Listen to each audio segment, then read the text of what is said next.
आप देख रहे हैं न्यूज बीट पारस जहांजेब के साथ। ऑपरेशन मुशावरत, निगरान की तलाश और क्या उम्मीद टूट गई, ये हैं वो बीट्स जिन पे बात करेंगे आज न्यूज बीट में। अस्सलाम वालेकुम, मैं हूं पारस जहांजेब। 16 माह तक हुक्मरान रहने वालों ने अपनी ज़ात के लिए बहुत से काम कर लिए, यहाँ तक कि दोबारा इक़्तिदार में आने के लिए प्लानिंग तक कर ली, लेकिन एक अहम और ज़रूरी काम अभी तक नहीं हो सका और ये काम निगरान वज़ीर आज़म की तैनाती है। निगरान वज़ीर आज़म के लिए लंदन से दुबई और दुबई से पाकिस्तान तक मुशावरती सर्च ऑपरेशन किए गए। कभी बड़े मियाँ और छोटे मियाँ की मुशावरत, कभी बड़े मियाँ और जरदारी साहब की मुशावरत, कभी छोटे मियाँ और इत्तेहादियों की मुशावरत और फिर आखिर में छोटे मियाँ और राजा साहब की मुशावरत। इतनी ज़्यादा और इतने बड़े पैमाने पर मुशावरत के बावजूद पूरे मुल्क में एक शख्स का ना मिलना हैरान कुन ही नहीं बल्कि परेशान कुन भी बन गया है। अब तो सदर आरिफ अलवी ने भी निगरान वज़ीर आज़म के नाम के लिए ख़त लिख दिया है। कहा जा रहा है कि किसी ऐसे शख्स की तलाश है जिसको अपना बंदा कहा जा सके, जो इस सिस्टम को इसी तरह से चलता रखे, जो खुद कुछ करने के बजाय मानने पर यकीन रखता हो, जो कहा जाए वो करने से पहले सवाल ना करे, यानी ऐसा बंदा जो यस मैन हो। तो फिर कौन होगा निगरान वज़ीर आज़म? यह भी कहा जा रहा है कि किसी ऐसे शख्स की तलाश है जो पीडीएम के केसेस को ऐसे ही बंद रखे जैसे उनको ताला लगाया गया है। इन 16 माह में जो हो चुका या किया जा चुका, इस पर वो मुकम्मल आंख बंद रखे, वो इतना फ्लेक्सिबल हो कि आइन में लिखे आर्टिकल्स की भी ज्यादा परवाह ना करे। इलेक्शन अगर आगे पीछे करने की जरूरत पड़े तो वो खामोशी से अपने खिदमात पेश कर दे, उसको निगरान सेटअप के तवील होने पर कोई एतराज ना हो, बल्कि वो खुद इसको खींच कर तूल देने में दिलचस्पी रखता हो। तो फिर कौन होगा निगरान वज़ीर आज़म? कहा यह भी जा रहा है कि किसी ऐसे शख्स की तलाश है जो मईशत को इसी तरह चलता रखे, IMF की सख्त तरीन शराइत पर इसी तरह सख्ती से अमल करता रहे, उसको अवाम की कोई ज्यादा परवाह ना हो, वो महंगाई करने से बिल्कुल ना घबराने वाला हो, उसको पेट्रोल महंगा करने का हुक्म दिया जाए वो फौरन मान ले, बिजली महंगी करने का हुक्म मिले तो अवाम को फौरी झटके देने पर तैयार हो जाए, महंगाई पर अफसोस करने के बजाय उसका जवाब देना जानता हो। तो फिर कौन होगा निगरान वज़ीर आज़म? यह भी कहा जा रहा है कि किसी ऐसे शख्स की तलाश है जो PTI और इसके चेयरमैन के साथ इसी तरह मेरिट पर सलूक करे जिस तरह शहबाज हुकूमत करती आ रही है, जो अलकादे ट्रस्ट, साइफर और सानेहा 9 मई के मुकदमात की कानून के मुताबिक पैरवी पर यकीन रखता हो। तो फिर कौन होगा निगरान वज़ीर आज़म? अब भाई इतनी सारी खुसूसियात किसी एक शख्स में तलाश करना तो वाकई बड़ा मुश्किल काम है। खैर, निगरान वज़ीर आज़म कौन होगा इसका पता तो आजकल में चल ही जाएगा, लेकिन आइन और कानून के निगरान इदारे ने आज एक अहम फैसला सुनाते हुए कुछ ज़ाती और सियासी मफाद के लिए की गई कानून साजी में से एक कानून उड़ाते हुए सुप्रीम कोर्ट रिव्यू एक्ट को आइन से मुतसादिम करार दे दिया है। अब कहा जा रहा है कि यह कानून कलअदम होने से मियां मोहम्मद नवाज शरीफ की वतन वापसी मजीद मुश्किल हो गई है। तो क्या इस कानून का मियां साहब की वापसी पर या उससे कोई ताल्लुक होगा? यह है आज के प्रोग्राम में, इस पर भी हम बात करेंगे। और आज प्रोग्राम में बात करने के लिए हमारे साथ प्रोग्राम में मौजूद होंगे मुस्लिम लीग नून के सीनियर रहनुमा राना तनवीर हुसैन साहब हमें ज्वाइन करेंगे, पाकिस्तान पीपल्स पार्टी से फैसल करीम कुंडी साहब प्रोग्राम में मौजूद होंगे और पाकिस्तान तहरीक इंसाफ से हमें सेनेटर डॉक्टर हुमायूं मोहम्मद साहब प्रोग्राम में ज्वाइन करेंगे। तो एक ब्रेक लेते हैं, देखते रहिएगा न्यूज़ बीट। राना तनवीर साहब, आपसे शुरू करते हैं। कहा जा रहा है कि निगरान वज़ीर आज़म कौन होगा, ये जो राज है ये इस वक्त राजा रियाज साहब और जो वज़ीर आज़म शहबाज शरीफ हैं उन्हीं को पता है और इसमें कई ड्रामाई मोड़ भी सामने आ रहे हैं और आगे भी मजीद आ सकते हैं।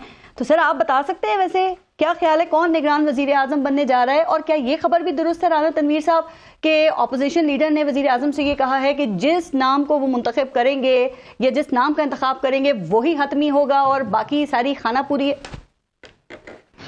नहीं, देखिए, ये एक कॉन्स्टिट्यूशन रिक्वायरमेंट है कि लीडर ऑफ द हाउस और leader of the opposition consultation के साथ किसी एक बंदे का वो फैसला करेंगे। ये कहना, राजा रियाज साहब एक सीजन पॉलिटिशियन है, मंजे हुए हैं, वो लीडर ऑफ द अपोजिशन है, उन्होंने तो अपनी राय देनी है और अपने ग्रुप्स में या जहाँ जहाँ उन्होंने कोई इनपुट लेना था लिया है और अब वो नाम देंगे, बाकी फैसला मिलके उन्होंने करना। अगर नहीं होता तो फिर वो पार्लिमानी पार्टी में, पार्लिमानी कमेटी में चला जाएगा। सर, आप ठीक कह रहे हैं, बड़े सीजन्ड पॉलिटिशियन है राजा रियाज साहब और आज रूफ भी हैं। 2 दिन तो उन्होंने वज़ीर आज़म को टाइम ही नहीं दिया मुलाकात के लिए और फिर खैर एक मुलाकात तो हो गई है, नाम उन्होंने वज़ीर आज़म को दे दिए हैं। लेकिन राना तनवीर साहब, नून लीग तो ये चाह रही थी ना कि कोई सियासतदान ही निगरान वज़ीर आज़म बने, तो क्या इत्तेहादियों ने बात नहीं मानी या वो कहा जाता है जहाँ से असल फैसले होते हैं वहाँ पे कोई बात नहीं बनी, उन्होंने नहीं माना कुछ? नहीं, ये कोई मुस्तकिल या एक आखिरी फैसला नहीं था कि सियासतदान बने, लेकिन हमारा ख्याल है कि सियासतदान हो तो बेहतर मेरा हर चीज़ों को समझ सकता है, जो इलेक्शन प्रोसेस है या पॉलिटिकल एटमॉस्फेयर है। तो लेकिन मुख्तलिफ औकात में मुख्तलिफ लोग बनते रहे हैं, जजेस भी बनते रहे हैं, टेक्नोक्रेट्स बनते रहे हैं। आपको पता मोइन कुरैशी साहब आए यहाँ पे, सुप्रीम कोर्ट के जज भी बने जी। और बेशुमार मैं नाम राना तनवीर साहब, अभी जितने निगरान वजीर आजम के नाम सामने आ रहे हैं, देखकर ऐसा लगता है कि पाकिस्तान में जितने भी लोग आला ओहदों के ऊपर रहे हैं ना, वो हर शख्स की ख्वाहिश है कि मैं निगरान वजीर आजम बन जाऊं। तो सर, ये अचानक एक गैर अहम ओहदा इतना अहम क्यों बन गया है? वैसे नहीं, गैर अहम तो नहीं है, लेकिन मैं एक बात बताऊं कि जो आपने बात किया ये वाकई बड़ा, मैं तो इस चीज के खिलाफ हूँ कि ये जो केयर टेकर कंसेप्ट दिया है कॉन्स्टिट्यूशन में, ये मैं समझता हूँ बिल्कुल नहीं होना चाहिए था। क्योंकि दुनिया में किसी जगह जो सिटिंग प्रेसिडेंट है या पार्लियामेंट्री सिस्टम में प्राइम मिनिस्टर या कैबिनेट होती है, वो कंटिन्यू करती है, और प्रेसिडेंट हारते हुए हैं। अमेरिका की मिसाल लें या जहां जहां प्रेसिडेंशियल सिस्टम है, इवन इंडिया में प्राइम मिनिस्टर हारते हैं सिटिंग, यूके में हारते हैं। तो ये ऐसी कोई बात नहीं। सर, वहाँ आप इलेक्शन कमीशन देखें ना राना, इतने मजबूत होते हैं, बाइख्तियार होते हैं, लेकिन अब बात यह है कि मुद्दत के हवाले से भी निगरान हुकूमत की बात हो रही है। ये एक अहम सवाल है। आप समझते हैं कि नवंबर, मैं आपको बताऊं, आपने बात ठीक की इलेक्शन कमीशन वाली, लेकिन मुझे बताएं जितने भी केयर टेकर्स आए हैं जी, उन्होंने किस वक्त फेयर एंड फ्री इलेक्शन, जो केयर टेकर कंसेप्ट था वो ये था कि ये फेयर एंड फ्री इलेक्शन है। एक मुझे केयर टेकर गवर्नमेंट बता दें जिसने फेयर एंड फ्री इलेक्शन कराए हों, जहां मैनिपुलेट ना इलेक्शन हुआ हो। बस कोई निगरान हुकूमत का फायदा क्या है सर? फिर जब मकसद इलेक्शन कमीशन मजबूत हो और केयर टेकर का जो कैबिनेट है कन्वर्ट हो जाती है केयर टेकर पे, और वो डे टू डे काम करते हैं, बाकी डिसीजन नहीं ले सकते। जो केयर टेकर के मुतल्लिक के लॉज हैं वही उस पे लागू हो जाते हैं। राना साहब, एक और बात मुद्दत के हवाले से भी इशू है। एक बात बताने लगा जी प्लीज। मुझे बताएं कि सिटिंग गवर्नमेंट, मजबूत गवर्नमेंट, पीटीआई की गवर्नमेंट, फेडरल गवर्नमेंट और केपीके की प्रोविंशियल गवर्नमेंट पीटीआई की थी, जितनी इलेक्शन हुए वो हारी। हमारी फेडरल गवर्नमेंट थी और इधर पंजाब में हमारी थी हमजा चीफ मिनिस्टर, तो वहां पे हम सारे इलेक्शन हार गए। ये जो एक कंसेप्ट दिया है, ये एक खिलवाड़ किया गया है, सॉरी टू से, ये इतना सिस्टम को पोल्यूट कर दिया गया है। फिर भी हम उसी को फॉलो कर रहे हैं, इसका कोई फायदा? इतनी जिम्मेदारी है, अब क्या करें, इनमें लिखा गया है। और वही जॉब सीकर जो आप बात कर रहे हैं, उससे मुझे याद आया, ऐसे ऐसे नाम बंदे फ्लोट कर रहे हैं जो 19 20 ग्रेड के अफसर हैं, वो कहते हैं कि हम केयर टेकर प्राइम मिनिस्टर बन रहे हैं, बड़े इंटरेस्टेड हैं वो उसमें। ठीक, राना तनवीर, ये 24 मार्च, ये नई मरदमशुमारी मंजूरी के बाद 24 मार्च 2024 तक तो इलेक्शंस होते हुए दिखाई नहीं दे रहे। तो अब ये नवंबर 2023 के बाद निगरान जो हुकूमत होगी, इसका आईनी स्टेटस क्या होगा? देखिए, मैं इस पे इतना तो मैं नहीं है इनकी कोई कर सकता तशरीह, लेकिन एक बात यह है कि मैं समझता हूँ कि ये मेरे ख्याल में तो 60 डेज में इलेक्शन होने था। ये जाती तौर पे मैं अपनी पार्टी में भी ये मेरा ख्याल था कि हमें बिल्कुल टाइम पूरा करके 60 डेज में इलेक्शन कराना चाहिए। अगर खुदा न खास्ता जरूरत है कि थोड़े टाइम की, तो 90 डेज से आगे नहीं जाना चाहिए जो आइन में दिए हुए हैं। ये तो आइन कहता है, बिल्कुल आइन ही बात है, सेंसस की बात है, तो एक तरफ तो ये है कि रिक्वायरमेंट है कि डिलिमिटेशन होनी चाहिए, 4-6 माह उसमें लग जाएंगे। लेकिन उस वक्त हमने एक अमेंडमेंट की थी कि प्रोविजनली जो उस वक्त आए 2018 में सेंसस प्रोविजनल, उस पे डिलिमिटेशन थी। राना साहब, आपके इत्तेहादी भी यहाँ बैठे हैं, अब नोटिफाई करेंगे, और आपकी जो अपोजिशन है वो भी बैठी है, मैं उनसे भी पूछ लूं। लेकिन एक बात और बता दें कि अभी जो निगरान वजीर आजम की लिस्ट है, उसमें इसहाक डार और शायद खाकान अब्बासी साहब का अभी भी नाम मौजूद है सर?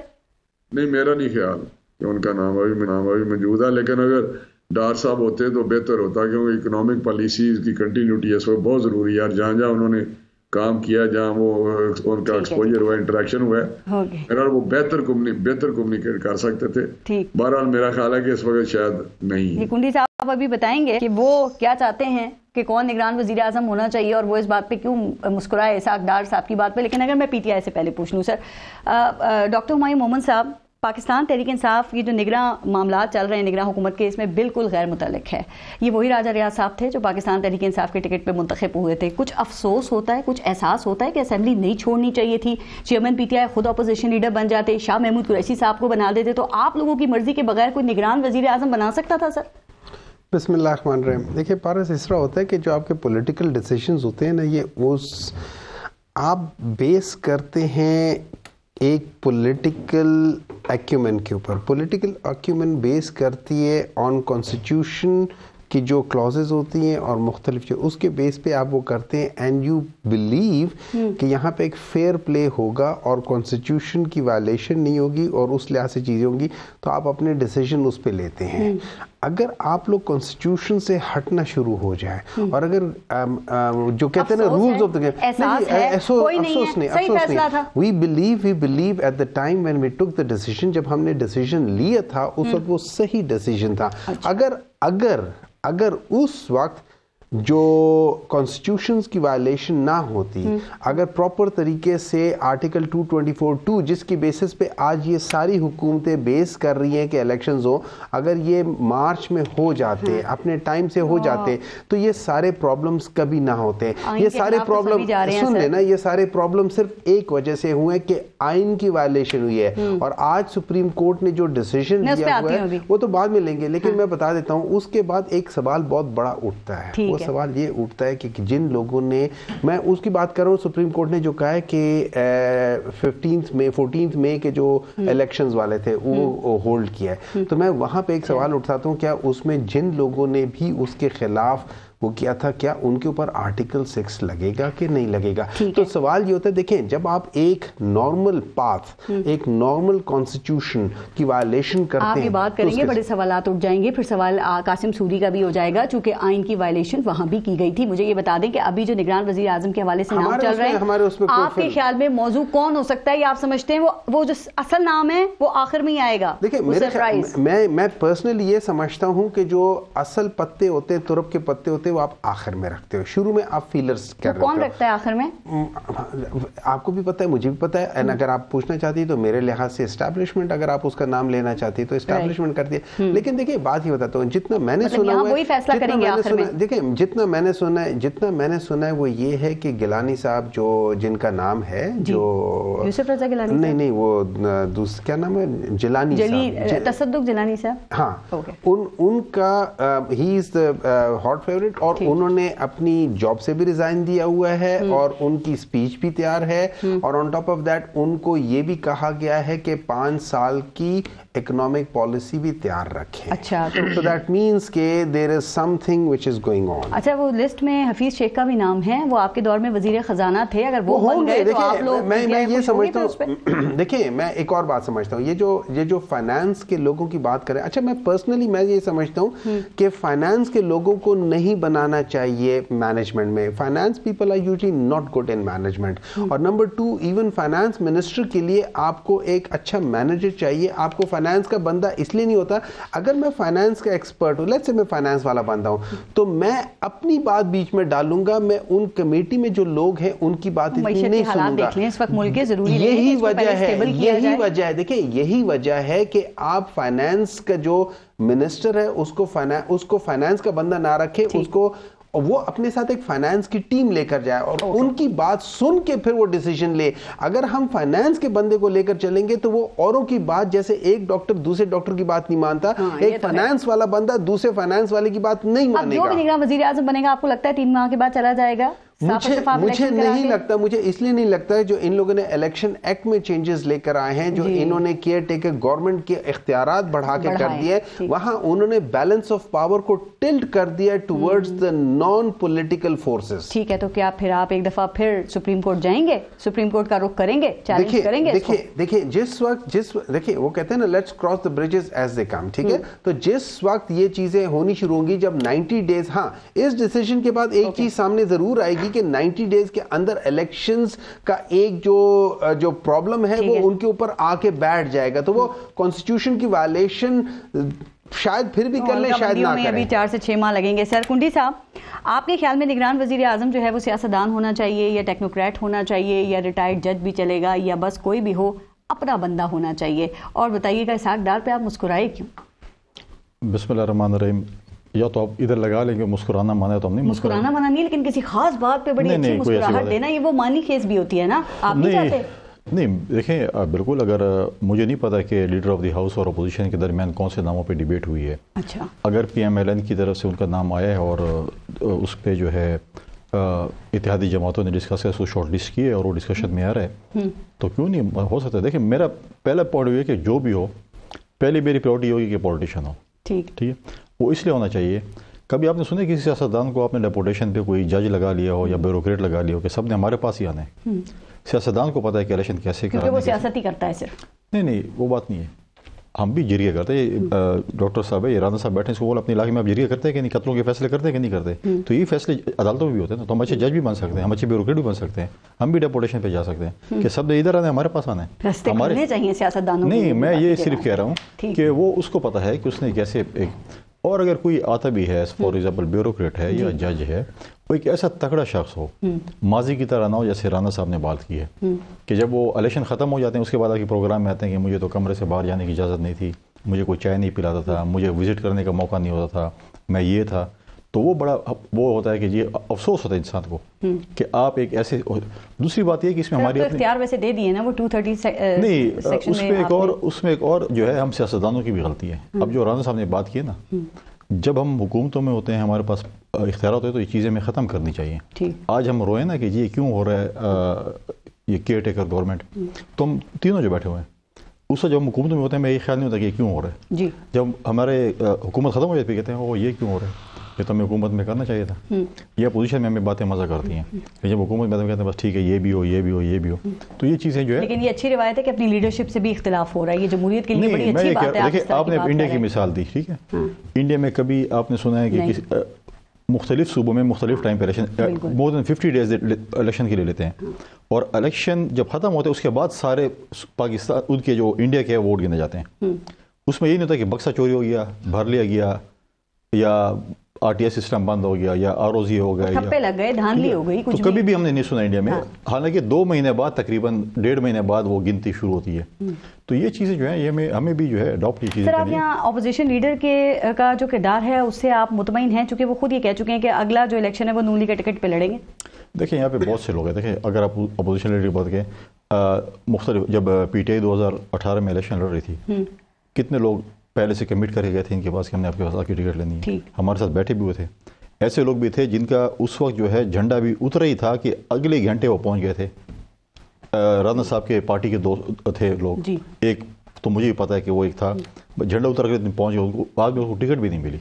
ठीक है, PTI की भी नहीं मिली उनको। लिहाजा प्रॉब्लम ये है कि ऐसे हर उसमें होता है। सर, आप अगर मैं अपोजिशन लीडर के होते हुए ये बात जरा दूसरी हो जाती है ना? देखिए, लीडर ऑफ द अपोजिशन है या कोई भी है, लीडर ऑफ द अपोजिशन अगर बना है तो आज इनकी बदौलत बना है। इन्होंने अगर मैं मेरे ज़ाती ख्याल के मुताबिक अगर पॉलिटिकल माइंड अप्लाई करते, अगर अपनी शायद कोई पॉलिटिकल माइंड अप्लाई और किसी फॉर्मर जनरल के कहने पे असम्बली न तोड़ते, तो शायद ये लीडर ऑफ द अपोजिशन की पार्टी कोई शख्स होता, इनके पार्टी के चेयरमैन होते या कोई और होता, तो आज ये चीज़ें नहीं होती। आप देखें कि पंजाब में जब निगरान हुकूमत बन रही थी, वो बात इलेक्शन कमीशन तक चली गई। KP में आधा कप चाय भी नहीं पिया था, हम कह रहे हैं बैठ गए, थोड़ी देर बाद आगे कि जी वज़ीर आला बन गए। निगरान वो जो काबिना है वो भी खत्म हो गई। मैं समझता हूँ अच्छा फैसला हुआ। अच्छा फैसला हुआ, बिल्कुल अच्छा। क्यों, क्या वो गैर जानिबदार नहीं थे? नहीं, देखें, मैंने पहले भी कई प्रोग्रामों में कहा है कि KP में जो हुकूमत चल रही थी वो एक मखसूस जमात की हुकूमत चल रही थी। ठीक। और मखसूस जमात के जो है वो चीज़ें हो रही थी जिसमें ये नज़र, आप यहाँ पे तो 230 की बात कर रही है ना, सूबे में कौन सा 230 है? आप KP में देखें, ट्रांसफ़र पोस्टिंग, फंड्स के अजरा, नई भर्ती, क्या क्या कुछ नहीं हो, जो चीज़ आप लेकिन ये इल्ज़ामात आप वहाँ पे गवर्नर साहब के ऊपर लगा रहे थे, करप्शन के इल्ज़ामात आपने लगाए। नहीं, मैंने देखे, मैं उस वक्त तक किसी पे इल्ज़ाम नहीं लगाऊंगा जब तक मेरे पास सबूत हो, मैंने नहीं लगाया। हम जब गवर्नर साहब के पास जाते कहते हैं मुझे तो नहीं पता क्या हो रहा है। CM तो बिल्कुल ही जो है वो बड़े एजेड हैं और वो फाल नहीं थे। चीफ सेक्रेटरी साहब कहते हैं मुझे नहीं पता। मैं हुकूमत चला कौन रहा है? हमने कहा शायद माजी की तरह कोई PSPM चला रहा होगा, वो भी नहीं चला रहे थे।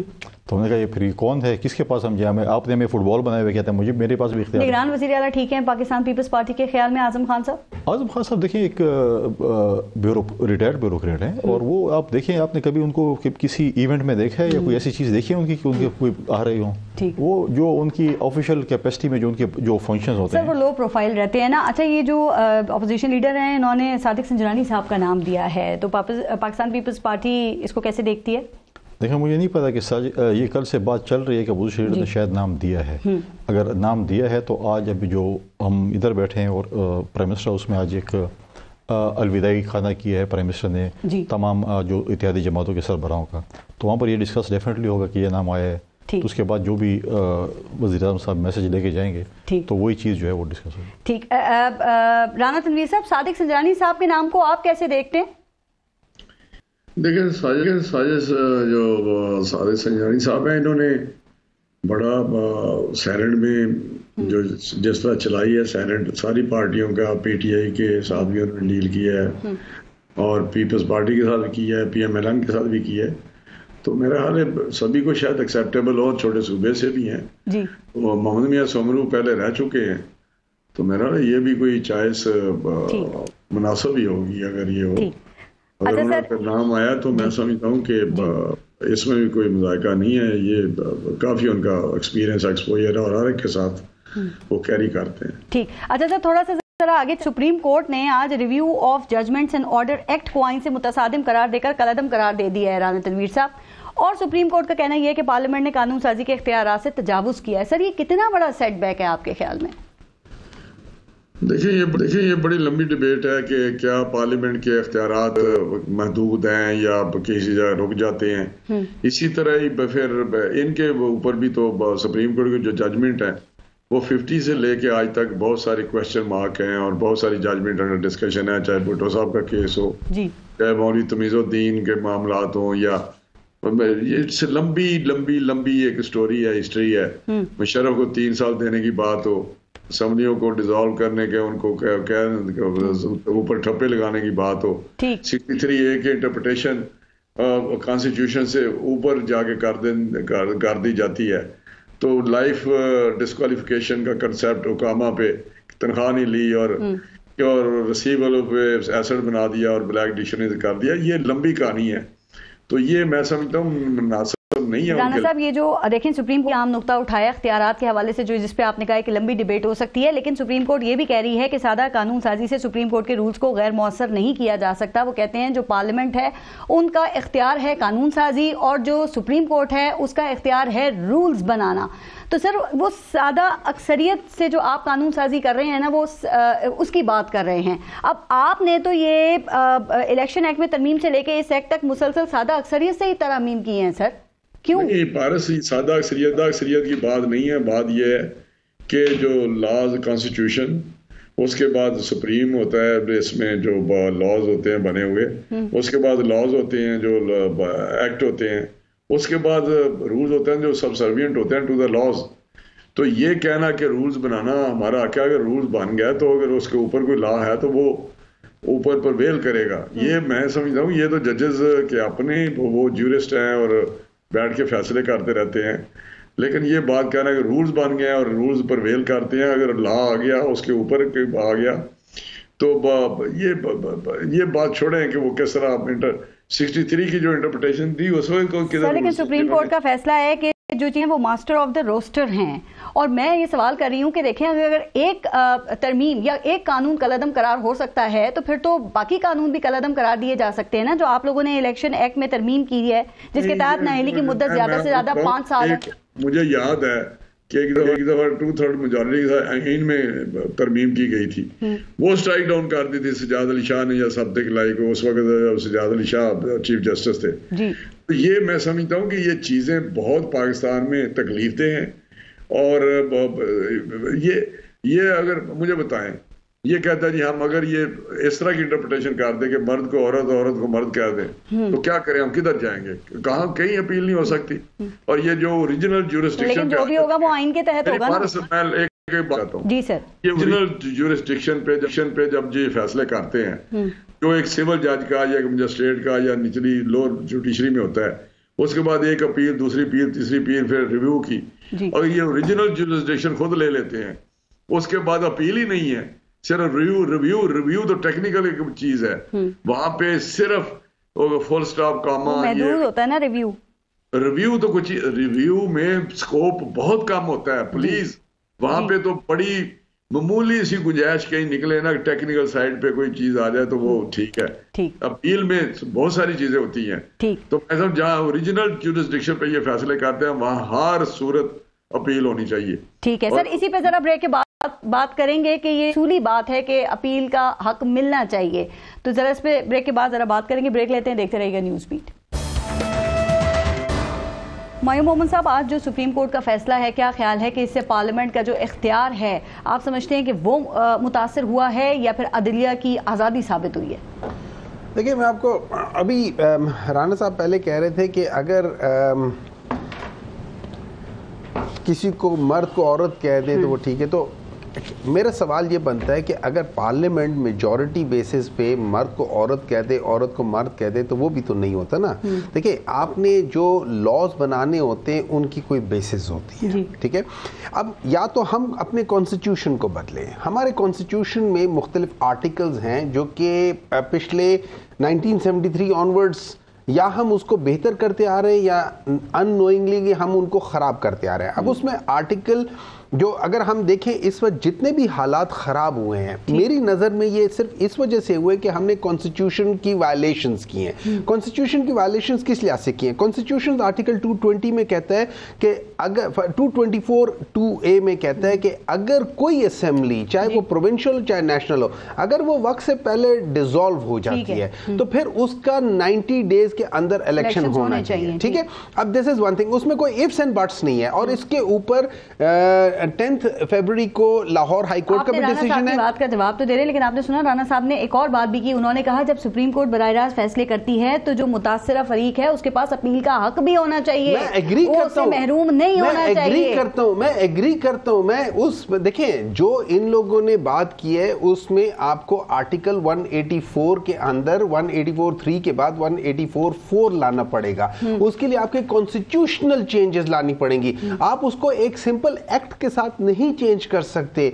आप एक्ट बना सकते हैं, your act can not goes and surpass your constitution. Act constitution के अंडर होता है। अच्छा, उसके बाद दूसरी बात थी, आर्टिकल 220 ये कहता था जितने भी फेडरल और प्रोविंशियल जो इदारे हैं उनको कहता है कि आप इलेक्शन कमीशन की मदद करो ताकि ये इलेक्शन टाइम पर हो। आर्टिकल्स बहुत कुछ कहते हैं सर। सुन ले हमारा मसला क्या है? हमारा मसला ये है कि हम लोग कॉन्स्टिट्यूशन की वायलेशन करते हैं और हम करते रहते हैं और हम उसको हमने एक अपना वतीरा बनाया हुआ है। और नंबर 2, पाकिस्तान का एक यूनिक प्रॉब्लम है। हम बाकी मुल्कों के साथ जब हम कंपेयर करते हैं ना, हमारा एक बेसिक मसला है। हमारा बेसिक मसला ये है कि हम सारे इंक्लूडिंग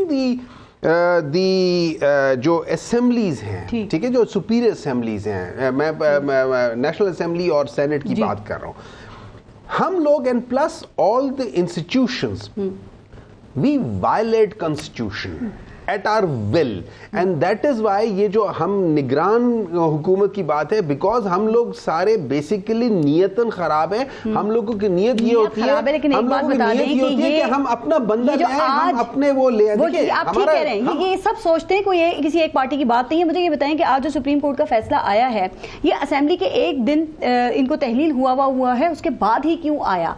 ये 53 डेज असेंबली के तहलील होने का इंतजार क्यों किया गया? आपकी ख्याल में क्या कोई खदशा था कि ये असेंबली फौरन से कानून जो है बना लेगी? दूसरा, ये डिसीजन जून में हो गया था, उसको अभी उन लोगों ने वो किया है एक दिन के बाद, असेंबली तहलील होने के बाद, इनकी हुकूमत की मुद्दत खत्म होने के बाद सुना दिया फैसला। अब ये उनका इख्तियार है, या तो हम इख्तियार चेंज कर दे, या तो हम देखिए, या तो हम कॉन्स्टिट्यूशन बदल दे कि आप लोगों ने बड़ी इंपॉर्टेंट है ना किसी भी लिहाज से। देखिए मेरे लिहाज से अगर आप मुझसे पूछते हैं ना, without being biased towards any political party, ठीक है, मैं आपको बताता हूं ये लॉ आना चाहिए था, लेकिन इस लॉ को थ्रू प्रॉपर तरीके से आना चाहिए था। आपकी नाअहली पे तो इसका कोई असर नहीं पड़ेगा ना? देखिए, मुझे उससे कोई फर्क नहीं पड़ता। मेरे लिहाज से जो भी आप लॉ बना रहे हैं, that should not be person और टाइम स्पेसिफिक। देखिए, आपके लॉज जो बना रहे हैं, आप आगे वक्तों के लिए बना रहे हैं। अगर मैं आपको सामने रख के आज लॉ बनाऊंगा, आपकी जात के बाद ये लॉ खराब हो जाएगा। स्पेसिफिक नहीं होना चाहिए।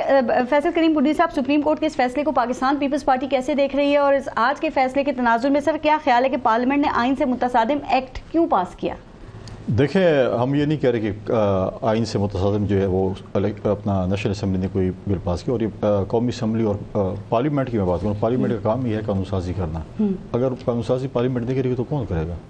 आज हमें प्रॉब्लम ये है कि मैं कहता हूँ कि मैं आपकी जगह बड़ा अच्छा एंकर बन सकता हूँ जी।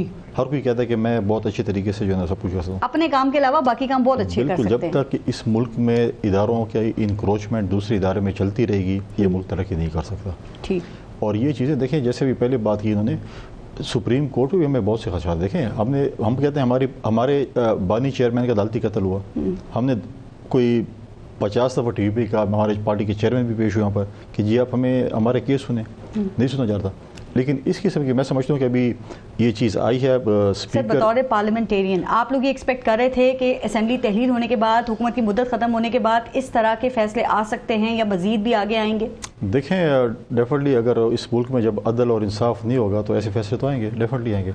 जिस मुल्क में अदल नहीं होता उस मुल्क का जो है फिर अल्लाह ही हाफिज होता है। तो फिर अब आप क्या करेंगे? आप सेनेट का फोरम? नहीं, मैं अभी मुझे भी नहीं पता, तकरीर की बात नहीं है इस पर। देखिए, ये पार्लियामेंट है और देखते हैं कि कौमी असम्बली के क्योंकि स्पीकर मौजूद होते हैं, जब तक नए स्पीकर नहीं आते तो स्पीकर इस पर क्या अपनी जो है वो लीगल टीम के साथ मशवरा कर इसके ऊपर क्या, क्योंकि ये फैसला कौमी असम्बली का है और custodian of the house is speaker ji. तो स्पीकर को जो है अपनी, जो मैं समझता हूँ कि अपनी इस चीज़ को देखते हुए जानना चाहिए कि इस चीज़ को जो कानूनसाजी, कल तो अगर हमें सुप्रीम कोर्ट कह दे कि जितनी भी कानूनसाजी पिछले 5 साल में कौमी असम्बली में सब नल एंड वाइड हो गई है, फिर हो जाएगी, हो सकता है सर, वो तो फिर हम क्या, हम फिर बाजे बजाएंगे कौमी असम्बली में जो हम लोग जो देखें, अगर ये अवाम के पास जाते हैं हम लोग और 5 साल अवाम की खिदमत करते हैं, हम वोट लेके आते हैं, इसलिए आते हैं कि हम कानूनसाजी यहाँ पर करें और आप कहें कि बस मुझे पसंद नहीं और मैंने ख़त्म कर दिया, ठीक, ऐसी चीज़ें नहीं होती। एक थोड़ा सा टाइम है, अगर एक और बात मैं आपसे पूछ लूँ सर, जरदारी साहब निगरान हुकूमत के हवाले से काफ़ी एक्टिव हैं, बड़े सरगर्म हैं,